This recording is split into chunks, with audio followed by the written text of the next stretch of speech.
नमस्कार, मैं तरुण वर्मा और मैं एक क्लिनिकल साइकोलॉजिस्ट हूँ। इस वीडियो में आपसे अपनी series OCD frequently asked questions को आगे बढ़ाते हुए आपसे 4 प्रश्नों के उत्तर डिस्कस करूँगा। तो आइए इस वीडियो को अब शुरू करते हैं। इस वीडियो का पहला प्रश्न है, क्या ओसीडी को किसी फिज़िकल टेस्ट से डायग्नोस किया जा सकता है? नहीं, ऐसा कोई भी टेस्ट मौजूद नहीं है जैसे कि ब्लड टेस्ट या यूरिन टेस्ट या कोई एमआरआई या सीटी स्कैन जैसा कोई टेस्ट जिसकी मदद से ओसीडी को डायग्नोस किया जा सके। ओसीडी को डायग्नोस करने के लिए डॉक्टर्स साइकाइट्रिक इंटरव्यूइंग का ही इस्तेमाल करते हैं। ये ऐसी इंटरव्यूइंग है जो कि एक डॉक्टर के साथ बैठकर की जाती है। मतलब इसमें डॉक्टर्स आपसे कुछ सवाल करता है, आपके बिहेवियर्स और थॉट्स के बारे में कुछ क्वेश्चंस किए जाते हैं और उसके बेसिस पर एक डॉक्टर बेटर तरह से बता पाता है कि आपको ओसीडी है या नहीं, और अगर है तो वो कितना सीवियर है। कभी कभी ऐसा ज़रूर हो सकता है कि डॉक्टर कुछ फिज़िकल एग्जामिनेशन के लिए एक पेशेंट को रेफ़र कर दे। वो अक्सर इसलिए होगा क्योंकि पेशेंट के कुछ कंपल्जन्स की वजह से उसने अपने बॉडी को कुछ नुकसान पहुंचाया हो सकता है। जैसे कि हो सकता है कि अपने कंपल्जन्स के तौर पे पेशेंट हमेशा अपने स्किन को स्क्रैच करे, अपने बालों को या अपने सर को स्क्रैच करे, या बहुत ज़्यादा हाथ धोने की वजह से पेशेंट की स्किन पर बहुत रैशेस हो सकते हैं, वाइट रंग के स्पॉट्स हो सकते हैं। इसकी वजह से डॉक्टर हो सकता है कि कुछ स्किन का एग्जामिनेशन करने के लिए बोले कि कहीं कोई स्किन का डिसीज़ ना हो गया हो।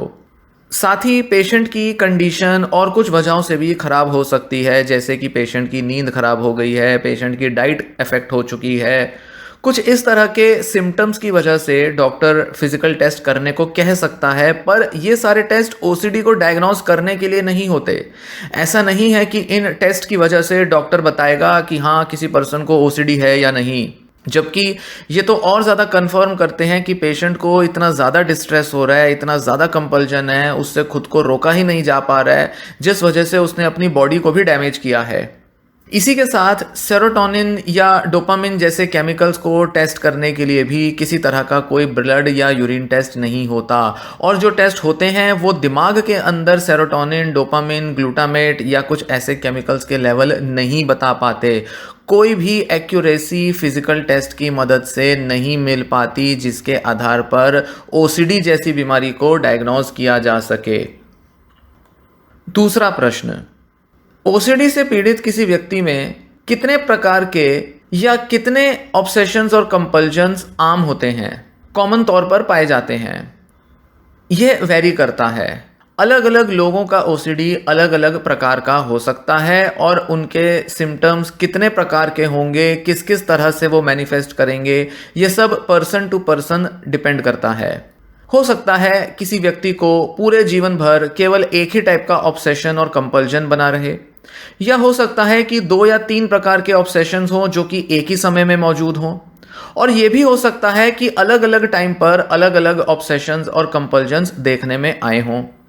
हो सकता है किसी पर्सन को 3 तरह के ऑब्सेशंस हैं, पर कंपल्जन जो है वो किसी एक ही टाइप के ऑब्सेशन को लेकर है। तो कंपल्जन्स में जो पर्सन का टाइम जाएगा और उसके डे टू डे एक्टिविटीज़ जो अफेक्ट होंगी वो सिर्फ एक ही टाइप के ऑब्सेशन कंपल्जन की वजह से होंगे, जबकि बाकी के जो ऑब्सेशंस हैं उनको हटा पाना मन से एक पेशेंट के लिए आसान हो जाता है। कई सारे शोधों में ऐसा पाया गया है कि करीब 96% पेशेंट्स में ऑब्सेशंस और कंपल्जन्स दोनों पाए जाते हैं, जबकि केवल 2% पेशेंट ऐसे हैं जिनमें सिर्फ ऑब्सेशंस होती हैं और 2% पेशेंट ही इतने होते हैं जिनमें सिर्फ कंपल्जन्स देखने में आती हैं। इसी के साथ 30% पेशेंट ऐसे होते हैं ओसीडी के जिनमें प्रिडोमिनेंटली ऑब्सेशंस होती हैं, जिनको प्योर ओसीडी कहा जाता है, और थोड़े बहुत कंपल्जन्स भी हो सकते हैं। तो वहीं केवल 21% पेशेंट ऐसे हैं जिनमें प्रिडोमिनेंटली कंपल्जन्स देखने में आती हैं, थोड़े बहुत ऑब्सेशंस भी हो सकते हैं। तो ये जो नंबर है करीब 51% हुआ, और इसी के साथ जो बाकी के जो 49% पेशेंट्स हैं उनमें इक्वल नंबर के ऑब्सेशंस और कंपल्जन्स मिलते हैं। मतलब ये लोग ऐसे हैं जो अपने अंदर कंपल्जन्स को भी रिपोर्ट करेंगे और साथ ही ऑब्सेशंस को भी रिपोर्ट करेंगे। वो ये नहीं कहेंगे कि उनको सिर्फ कंपल्जन्स हो रहा है या सिर्फ ऑब्सेशंस हो रहे हैं। मतलब ये बताएंगे कि इनके मन में किस तरह के विचार आ रहे हैं जिन्हें हटाना बहुत मुश्किल होता है, किस तरह की इच्छाएं, एंग्जाइटीज आ रही हैं जिनको दूर करना मुश्किल होता है। और ये पेशेंट ऐसा भी बताएंगे कि वो किस तरह के कंपल्जन्स परफॉर्म करते हैं, कैसे वो हाथ धोते हैं, या किस तरह का जो भी रिलीजियस या सेक्सुअल कंपल्जन है वो कैसे करते हैं। तो ये दोनों तरह की चीज़ें एक ही टाइम पर रिपोर्ट करते हैं। इसी के साथ रिसर्च ये भी बताती है कि सबसे पॉपुलर थीम जो है ऑब्सेशंस की वो होती हैं कॉन्टेमिनेशन, खुद को या दूसरों को हार्म करना, या सिमेट्री का होना। ये टॉप के 3 ऑब्सेशंस होते हैं। तो वहीं कंपल्जन्स में आते हैं चेकिंग करना, क्लीनिंग वॉशिंग करना, और कुछ चीज़ों को या मन में कुछ बातों को बार बार रिपीट करना।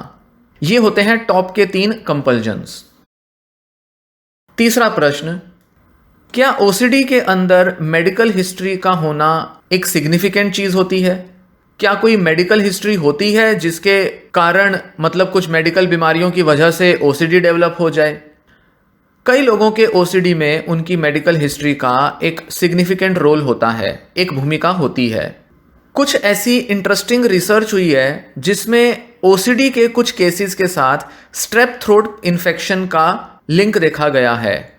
तो वहीं कुछ रिसर्च बताती है कि ओसीडी जो है वो जेनेटिक होता है, मतलब कुछ ऐसे जेनेटिक लिंक हैं जो कि कुछ दूसरी बीमारियों से कनेक्टेड हैं, जिनके होने की वजह से ओसीडी होने की संभावना ज़्यादा होती है। साथ ही एक कॉमनली बिलीव किए जाने वाला फैक्ट भी होता है कि डाइट और एक्सरसाइज का भी ओसीडी पर बहुत इम्पैक्ट पड़ता है, खासकर कि जैसे मूड डिसऑर्डर्स हैं, डिप्रेशन हो गया, या जो भी सेरोटोनिन से जुड़े, मूड से जुड़े जो डिसऑर्डर्स होते हैं जिनमें ओसीडी भी आता है। इन पर एक व्यक्ति की डाइट और एक्सरसाइज का बहुत बड़ा रोल होता है। मतलब सेडेंट्री लाइफस्टाइल का होना, डाइट का बिगड़ जाना, ये कहीं ना कहीं लिंक्ड होते हैं ओसीडी के ऑनसेट और उसके सीवियरिटी से। और इसी वजह से जो ऑल्टरनेटिव ट्रीटमेंट अप्रोच होती है, मतलब जिसमें दवाएं और थेरेपी नहीं आती, उन ऑल्टरनेटिव ट्रीटमेंट्स में डाइट और एक्सरसाइज को बहुत रिकमेंड किया जाता है जिससे कि ओसीडी को कम किया जा सके। चौथा प्रश्न, ओसीडी के पेशेंट्स में किस तरह के आमतौर पर पाए जाने वाले डर, भय और कुछ बिलीव्स होते हैं?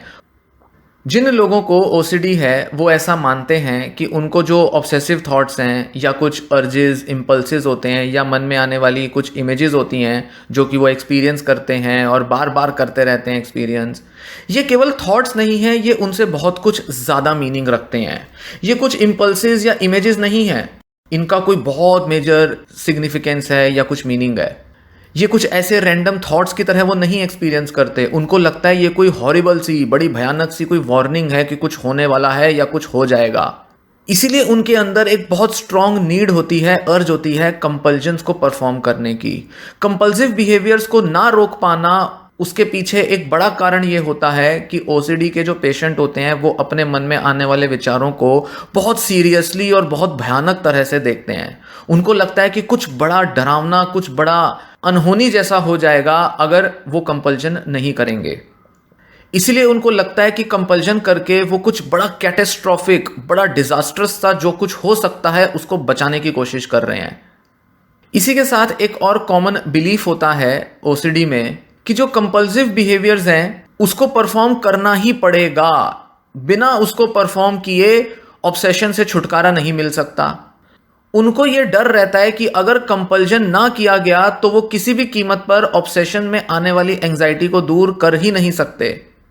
जिन लोगों को ओसीडी है वो किसी ना किसी तरह से खुद को कन्विंस कर चुके होते हैं कि ये जो बिहेवियर्स हैं जिन्हें उन्हें परफॉर्म करना पड़ रहा है, ये इसलिए कर रहे हैं ताकि ऑब्सेशन को न्यूट्रलाइज किया जा सके, या फिर जो भी चीज़ें उनके मन में आ रही हैं या जो विचार या जो भी उनको डर लग रहे हैं उसको बस सही तरह से किसी तरह से मैनेज किया जा सके या उसको हटाया जा सके।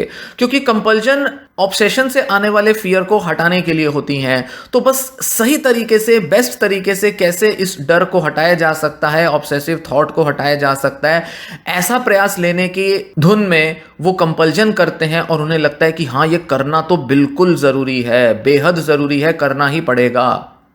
हालांकि वो एक अलग बात है कि अगर वो परफेक्टली नहीं करेंगे तो भी वो फाइन रहेंगे, तो भी ठीक रहेंगे, कुछ गड़बड़ तो होने नहीं वाली, कुछ बड़ा कुछ अनहोनी तो घटने नहीं वाली। पर उनको ये एक्सेप्ट करना बड़ा मुश्किल होता है कि वो अपनी कंपल्जन को ना परफॉर्म करें, वो बस कंपल्जन को जाने दें, वो परवाह ना करें कि उनको हाथ धोना है या बार बार उनको कोई प्रेयर बोलनी है या कुछ काउंटिंग रिपीट करनी है, कुछ भी बोलना है या सोचना है, वो उसको ऐसे ही रफा दफा नहीं कर सकते। बड़ी मुश्किल होती है ये एक्सेप्ट करने में कि इसको बोले बिना कैसे वो ऑब्सेसिव थॉट चला जाएगा। ये कहना कि कंपल्जन ना करो तो वो ऑब्सेसिव थॉट धीरे धीरे खत्म हो जाएगा, ये उनके लिए एक्सेप्ट करना बहुत मुश्किल होता है। और यही वजह होती है कि बहुत से लोग ERP मतलब एक्सपोजर एंड रिस्पॉन्स प्रिवेंशन, जो OCD की एक कॉमनली यूज किए जाने वाली थेरेपी होती है, उसको सही से नहीं कर पाते, उसको बीच में ही छोड़ देते हैं। पूरा फेथ नहीं बन पाता उनका ट्रीटमेंट पे, क्योंकि उनको कंपल्जन की इतनी स्ट्रांग नीड होती है कि वो किसी भी कीमत पर उसे करना छोड़ ही नहीं पाते, क्योंकि उनको कोई और तरीका पता ही नहीं होता जिससे कि ऑब्सेसिव थॉट को हटाया जा सके। बड़ी जद्दोजहद करके, बड़ी मेहनत करके, बड़ी मुश्किल से उन्होंने एक तरीका ढूंढा होता है कंपल्जन का, जिसको कि वो किसी भी कीमत पर सैक्रिफाइस नहीं करना चाहते, जिससे कि उनका ऑब्सेशन दूर होता हो। इसीलिए कुछ ना करना कि थॉट्स जैसी हैं उनको बने रहने दो, उनको आने दो, उनको जाने दो, ये सुनने से ही उनको इतना डर लग जाता है, इतना दिमाग में एक आंधी सी आ जाती है, इतना भयानक डर आ जाता है कि कैसे हो सकता है ये, ऐसा तो नहीं कर सकते हम, क्योंकि अगर हमने ये कंपल्जन छोड़ दिया तो पता नहीं क्या हो जाएगा। इस तरह का फियर उनके मन में हमेशा रहता है।